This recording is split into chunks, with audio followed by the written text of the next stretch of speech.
This is SevereMMA. We're at the All Powers Gym in Manchester, and we're here with Brendan Loughnane, just a week, less than a week out from his BAMMA fight against Steve, and forgive me, I'm going to kill his last name, Pelafante? So I guessed it as well. Excellent.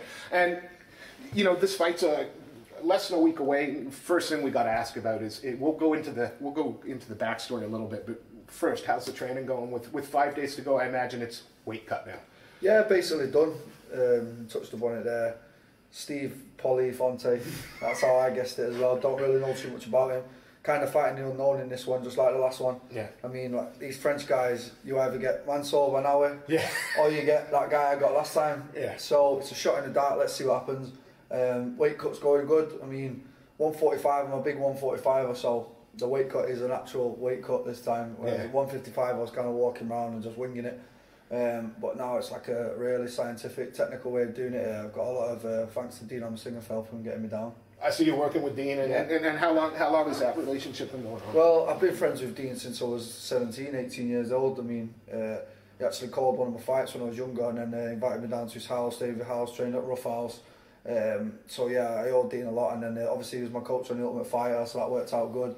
And now, yeah, he's helping me drop to 145. So yeah, that's my new future weight class. And you know, you seem remarkably in high spirits for somebody that's going through. Most people, when they go for the weight cut, get moody. And like, is it been, even though it's been a struggle, has it been easier the second time? Is it becoming easier the more you do it?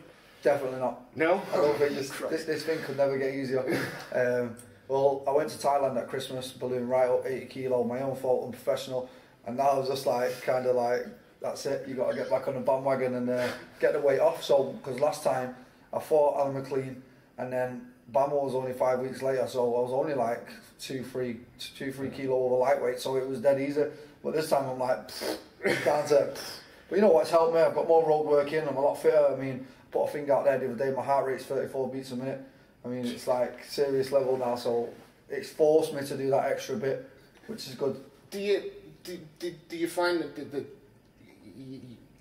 it seems to me that, again, when I speak to some fighters who are in that last bit of the weight cut, it's almost like it's almost not worth it. Mm-hmm. And I get the sense from you that the sacrifice is what you expected. You know, how hard are you willing to push in order to get where you want to go? Well, I'm dedicated to this sport to the end. Nothing else matters to me as much as this sport does to me. So a little bit of food and it's all irrelevant to me. I'm after the glory, I'm after the big stage, I'm after the biggest things in the sport, so I'll weight cut all day, I'll make 135 if I have to. You know what I mean? I'll do whatever it takes. So this to me is a minor, it doesn't matter to me. Steve, your opponent, I'm going to just stick with Steve because I'm terrible with last name. He's 11-2, so yeah. He's obviously got a bit of pedigree. He's got a couple more fights experience than you. But when you look through the names, perhaps not the level of competition. Is that how you perceive this guy? Somebody who's going to be dangerous but hasn't quite faced perhaps the type of people that you've had to train for? Well, like you say, it's about pedigree. It's about the people I've fought all those are great guys. And this is actually going to be my 20th MMA fight in all competitions. I'm at semi-pro, so you know I've got a lot of experience behind the scenes there now. Yeah. Obviously the Ultimate Fighter experience and all that. So Steve Fonte can bring what he wants really, because you know I'm ready for any scenario. We've not seen no footage on him really. We don't know anything about him apart from his southpaw. He looks quite tall, but he might have been fighting a midget. We don't know anything about him.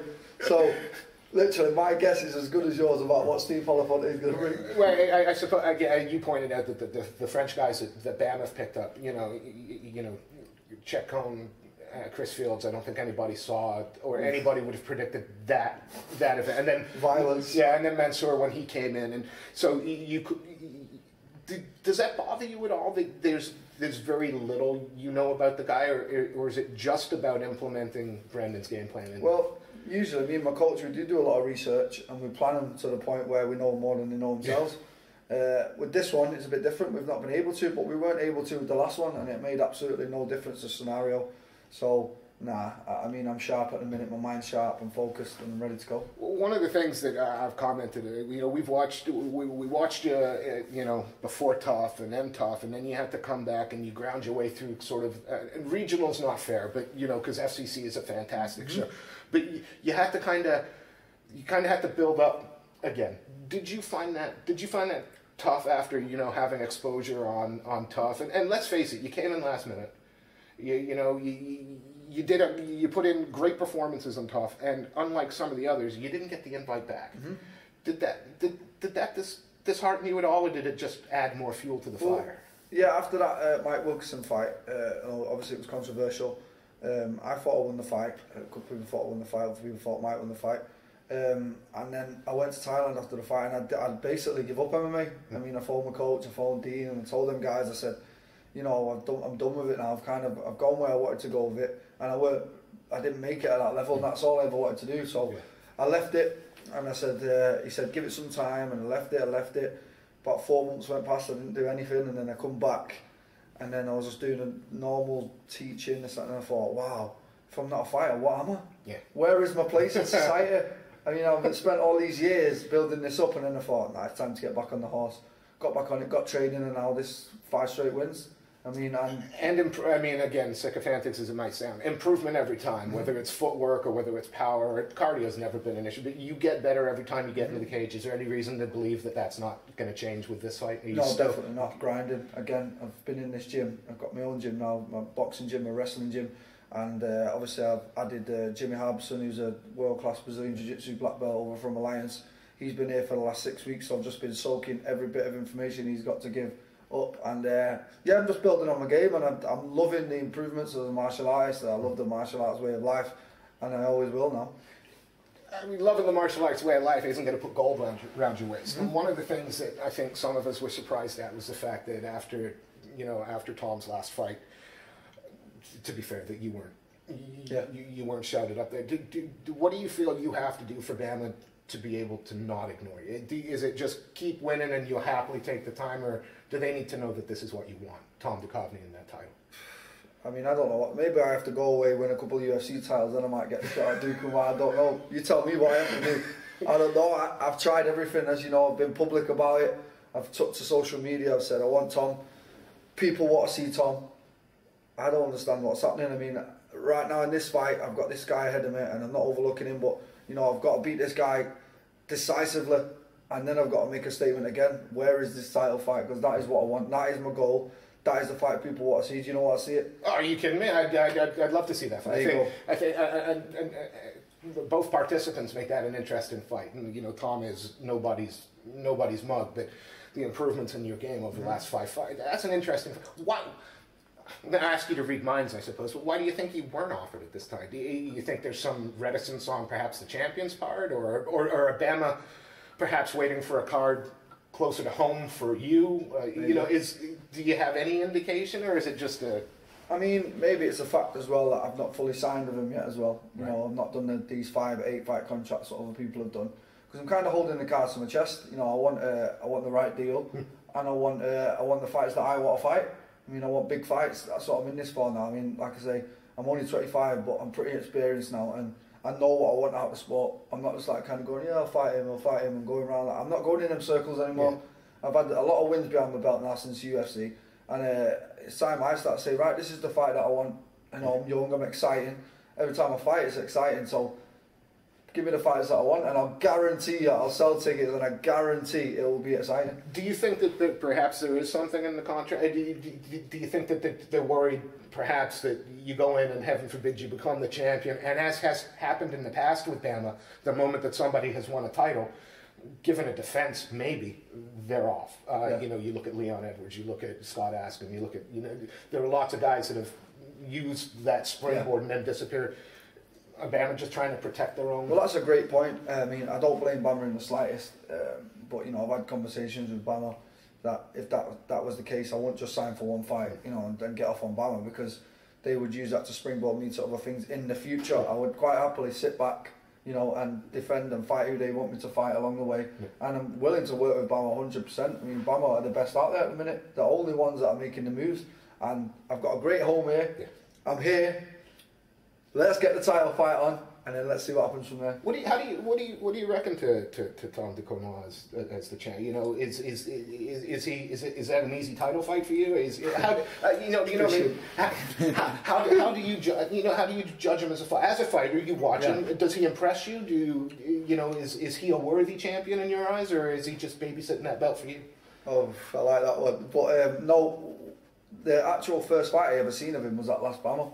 I'd never actually seen him fight before. You know, I've heard his name on the circuit, and yeah, I mean that guy that he fought was just a waste of time in my eyes. He was just a big, strong wrestler with zero stand-up and zero cardio. Took him down, controlled him for the first round. Tom couldn't even move, and then the second round, blown his load and couldn't even lift his hands up. It was embarrassing, really. Obviously, I'm not going to do that. I've got the wrestling pedigree, I've got the cardio to go all day. So's Tom. We've both got very unique, dynamic striking, and it just makes for a great fight. I mean, isn't that what people tune into MMA to see? It's two guys that have got crazy skills just going at it, and not just one guy that you know who's going to give a fight for the first round and then he's going to die in the second. I don't want to see that. I want to see two guys that are on a high level that are going at it, and let's do it. There are rumors circulating that and they are rumors. I don't know if you've heard them, and I wouldn't ask you to clarify them. But you know, we've heard BAMMA going to be making big waves over the next few months. They've got huge cards signed in a variety of different cities. But one of the things that's really floating around is a potential UK Spike TV deal. Where, and again, this is rumor, it's not confirmed, but you know, the rumor is that the BAMMA are going to go live on television. Mm-hmm. They're not tape delay, not show. How exciting for as a member of that organization at the moment? How exciting is that? And do you think that BAMMA are taking the right steps in order to push UK MMA? Well, yeah, 100%. I mean, if that's true, what you're saying, then any live terrestrial deal is huge for MMA, especially UK MMA, because no one's got one at the minute, especially with the fall of Cage Warriors and everything they had going on. And yeah, BAMMA, that's what I've got no problem with BAMMA. BAMMA is just an excellent organisation. They look after the fighters. They're pushing this thing like to the max. I actually met the owner not long ago, the CEO, at the last BAMMA, and the things that he was telling me, the show's definitely heading in the right direction. Yeah. As an organisation, they're really good. They're well put together. I mean, if you go backstage, which I know you have, you've got Cutman, you've got hand wrappers. It gives you that real UFC-esque kind of feel at the back, and no one else is doing that. They do the right promotion. They go into arena shows and that are here. So live terrestrial deal, perfect. This is where I want to be. This is where I want to stay. And who better to headline the first live terrestrial deal than perhaps a featherweight title fight? Is that something that you'd actually take with both? Because obviously appearing on TV, you've done that, and you've done it on a international stage. Mm-hmm. Is that something you would relish? Is that the end game for you? Get yourself that title, get yourself on mainstream to end perhaps onto something. Is that where you want to go? Of course, that would be absolutely amazing. But right now, I'm thinking about food, and I'm thinking about this Steve Polifonte. Yeah. They're all great things in hindsight. But right now, I've got this task in hand in 5 days. I've got to fight this unknown Frenchman, and then we'll sit down, me and you, after the fight, and then we'll talk like this. Yeah. Yeah, we'll see what we can do for sure. Before we let you go, I think, you know, I want to go back to BAMMA 19. You know, this will be, is it your second BAMMA appearance within 5 months of one another. You're staying busy. Over the next, and I know you're saying I'm not looking too far ahead, but I'm going to ask you anyway. Over this time next year, where do you want to be? Where in your career would you like to be? BAMMA champion, I think, is a foregone conclusion.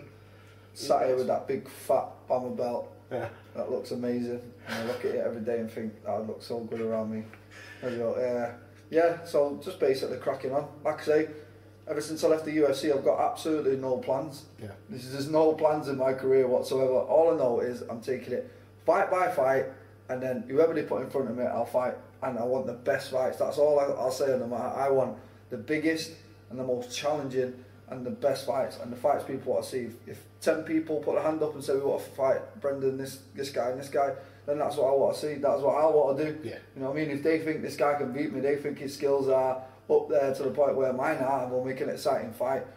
Let's do it. Let's try it. That's what we're here for, though, isn't it? It's like, put two guys in the cage, lock the door, and see what happens. And let's see what happens. But don't put one guy in the cage that you know is going to eat him. Yeah. Because no one wants to see that. Yeah. That's not what happens in the jungle. You want to see two lions that are going to fight a bit, and then one will come out the victor. Not just this. No one wants to see this yamming. Yeah. Yeah? And certainly, again, you know, for anybody, if you haven't seen Brendan's fight, you know, the words lamprey don't exist in your vocabulary. You know, it's going to be an exciting fight. I think this kid is going to come and try and stand with you. The French tend to have pretty decent, you know, kickboxing skills. It should be an interesting fight, but more looking forward to catching you afterwards and seeing what you have to say to Tom. Oof. If I'm honest. Well, I've pretty much said what I've got to say now. Let me Fist do the talking in 5 days, and then we'll go from there. Brendan, it's always a pleasure catching up with you. Thank you so much for your time. And again, this is SevereMMA, and it's the first time the All Powers Gym with Brendan Loughnane, 6 days out from his fight at BAMMA 19 in Blackpool.